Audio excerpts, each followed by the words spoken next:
सोचो, तुम्हारी क्रश सामने बैठी है तुम्हारे, सब कुछ सही चल रहा होता है और अचानक से एक लड़का आता है, एक जोक मार देता है। वो हंसते हंसते कहती है तुम कितने फनी हो यार।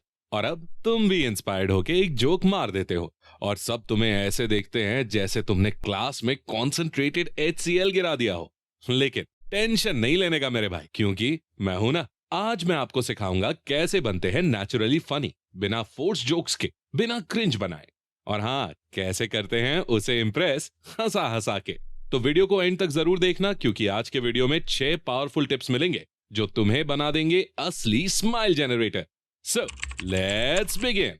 Number 1, observe first, joke later. देखो भाई, फनी बनने का मतलब ये नहीं होता है कि तुम जोक मशीन बन जाओ जो हर 2 मिनट में एक चुटकुला ठोक रहे हो जैसे तुम्हें EMI भरनी हो। असली फनी लोग सबसे पहले सुनते हैं, फिर समझते हैं और फिर बोलते हैं। ये एक कॉन्वर्सेशन चीट कोड है। सोच के देखो, अगर तुम्हारे सामने कोई लड़की बैठी है और वो बता रही है कि उसे काम पीसफुल लोग पसंद है, और तुम वहीं पे बोल दो मुझे भी शांति पसंद है, इसलिए मैं हर लेक्चर में सोता हूं।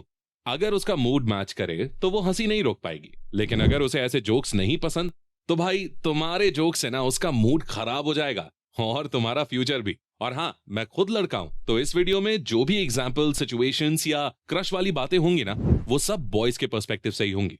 अगर आप लड़की हो और देख रहे हो तो थोड़ा रिवर्स सोच लेना, बस ही की जगह शी कर लेना। सिंपल।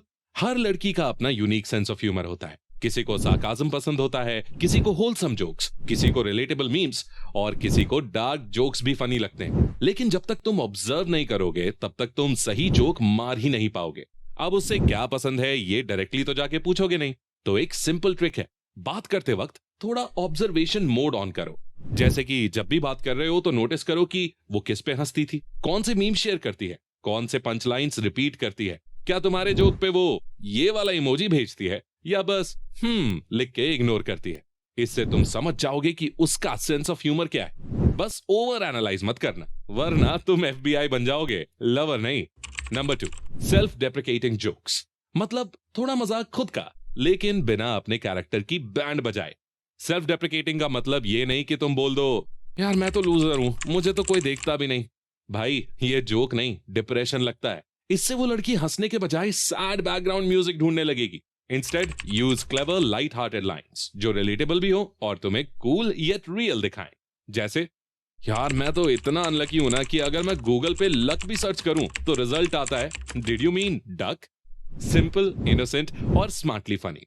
एक और एग्जांपल के लिए, मैं तो इतना सिंगल हूं कि स्विगी भी मुझसे पूछता है सर ऑर्डर तो कर रहे हो लेकिन किसके साथ शेयर करोगे।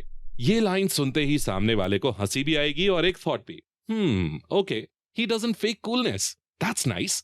और भाई अगर कॉन्वर्सेशन में ऑकवर्ड साइलेंस हो जाए तो कैजुअली बोल देना, ये साइलेंस तो इतना लंबा हो गया है कि अगर CBSE के बोर्ड पेपर में आता ना तो 5 मार्क्स का होता। सिंपल, नॉन ऑफेंसिव और फनी। नंबर 3, टाइमिंग और पॉज। देखो, जोक मारना कोई सिलेबस का आंसर लिखना नहीं है कि बस लिख दिया और नेक्स्ट पॉइंट पे जंप कर गए। जोक एक आर्ट है और उसकी ताकत होती है टाइमिंग। और टाइमिंग का मतलब सिर्फ सही वक्त पे बोलना नहीं होता है, बल्कि कब चुप रहना है, कब आंखों से एक्सप्रेशन देना है और कब डिलीवरी स्लो करनी है, ये सब उसमें आता है। सोचो, अगर तुमने पंचलाइन उस वक्त बोल दी जब सामने वाली लड़की पानी पी रही थी, या तो वो हंस के सब मुंह पे उड़ा देगी या फिर वो जोक उसी पानी में डूब जाएगा। और अगर कोई जोक 3x स्पीड में बोल के तुरंत अगला जोक मार दोगे तो बंदा सोचेगा अबे ये कौन से FM चैनल पे बोल रहा है, सांस भी लेगा या सब एक सांस में ही खत्म करेगा। लेकिन अगर तुम थोड़ा पॉज लेके एक्सप्रेशन के साथ थोड़ा आई कांटेक्ट करके बोलो ना, तो रिएक्शन लिटरली 3 टाइम्स आता है। क्योंकि होता क्या है, जब तुम पॉज लेते हो तो ऑडियंस के दिमाग को टाइम मिलता है जोक को डाइजेस्ट करने का, फील करने का और फिर हंसी एक्सप्लोड करने का।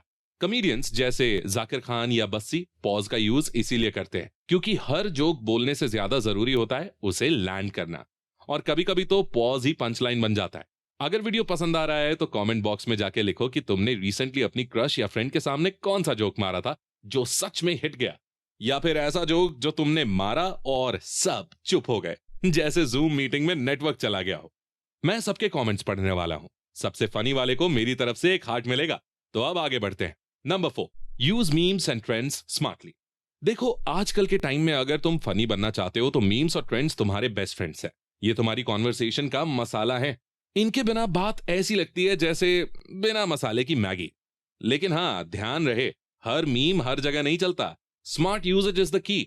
जैसे अगर क्रश ने पूछा, यार तुम लोग ग्रुप स्टडी करते हो क्या, तो तुम थोड़ा काम एक्सप्रेशन के साथ बोलते हो, हाँ हाँ करते हैं, पूरे डेडिकेशन के साथ। एक किताब सबके सामने रखी जाती है, फिर 2 सेकंड पॉज लिया और हल्की सी स्माइल देके बोला, और बाकी सब उसके ऊपर फोन रख के रील्स देखते हैं। ये सुनकर वो हंसती है, क्योंकि ये लाइन उन सब की रियलिटी को टच करती है, और तुम तुरंत मारते हो पंच लाइन। हमारे यहां तो ऐसा ही होता है। ये होता है मीम्स और ट्रेंड्स का असली यूज, रिलेटेबल, फनी और परफेक्ट टाइमिंग के साथ। अब सोचो, अगर तुम बस किसी भी रैंडम रील का ऑडियो बीच में डाल दोगे जो उस मोमेंट के कॉन्टेक्स्ट से बिल्कुल मैच भी नहीं करता, जैसे वो क्रश इमोशनल बातें कर रही हो और तुम बीच में अबे साले मीम यूज कर दो, भाई वो कंफ्यूज हो जाएगी कि तुम्हें हंसी आ रही है या तुम्हारा स्क्रू ढीला है। तो पॉइंट को समझो, मीम्स का मैजिक तभी चलता है जब वो सिचुएशन से परफेक्टली फिट हो, वरना सिर्फ कंफ्यूजन बढ़ेगा, लाफ्टर नहीं। Number 5, confidence is the real comedy.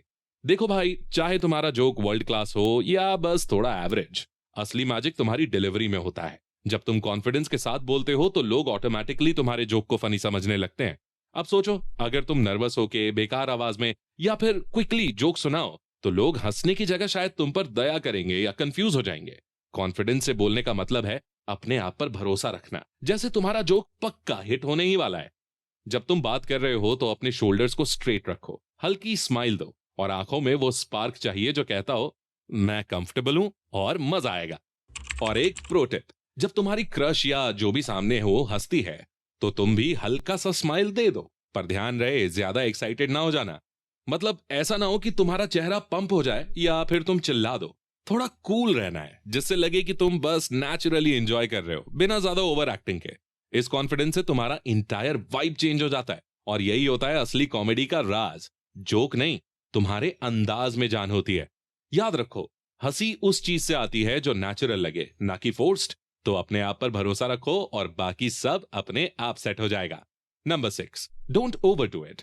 भाई रोज रोज जोक मारोगे तो एक दिन वो तुमसे जरूर बोलेगी, अच्छा ठीक है अब थोड़ा सीरियस बात कर लें। फनी होना मतलब हर वक्त जोकर बनना नहीं होता है। मतलब तुम क्लाउन नहीं हो जो हर वक्त सर्कस में नाच रहा हो। समझ लो, फनी होना एक आर्ट है जिसमें बैलेंस सबसे ज्यादा इंपॉर्टेंट होता है। अगर तुम नॉन स्टॉप जोक्स मारोगे तो वो भी थक जाएगी, या तुम्हें बस एक फनी गाय से ज्यादा सीरियस नहीं लेगी। जब तुम कभी कभी सिर्फ हल्का सा स्माइल देते हो या बस थोड़ी सी आंखों में स्पार्क होती है, तो वो सोचती है, यार ये बंदा आज चुप क्यों है, कल तो इतना हंसा रहा था। वही मिस्ट्री उसमें क्यूरियोसिटी जगाती है, और क्यूरियोसिटी से ही अट्रैक्शन बनता है। क्लाउन वही होता है जो सिर्फ हंसी के लिए होता है, बिना डेप्थ के। पर तुम वो बंदे हो जो फनी भी है और सीरियस भी, मतलब फुल पैकेज। इसलिए अपने जोक्स को थोड़ा मेजर्ड रखना, टाइमिंग पे ध्यान दो, और कभी कभी बस अपनी आंखों से बात करो, क्योंकि सच बोलूं तो कभी कभी साइलेंस ही सबसे पावरफुल होता है। बैलेंस बना के रखना, तभी तुम वो बंदे बनोगे जिसको हर लड़की नोटिस करेगी, ना सिर्फ फनी पर इंटरेस्टिंग भी। दोस्तों, फनी होना कोई गॉड गिफ्टेड टैलेंट नहीं है, ना ही किसी के बस की बात है कि वो बस एकदम से सबको हंसा दे। ये भी एक स्किल है, बिल्कुल वैसे ही जैसे पढ़ाई करनी पड़ती है या स्पोर्ट्स में प्रैक्टिस करनी पड़ती है। थोड़ा ध्यान, थोड़ा प्रैक्टिस और थोड़ा एटीट्यूड चाहिए बस। और हाँ, फनी होना मतलब हर वक्त जोकर बनना नहीं, बैलेंस बनाना होता है, जिससे लोग नेचुरली तुम्हारी कंपनी एंजॉय करें। अगर तुम्हें ये वीडियो पसंद आई हो तो शेयर करो उस फ्रेंड के साथ जो जोक सुनाता है और हमें रोना आता है। बस इतना ही प्रोटॉन पावर आज के लिए। मिलते हैं अगली वीडियो में, तब तक के लिए चार्ज रहो, स्मार्ट रहो।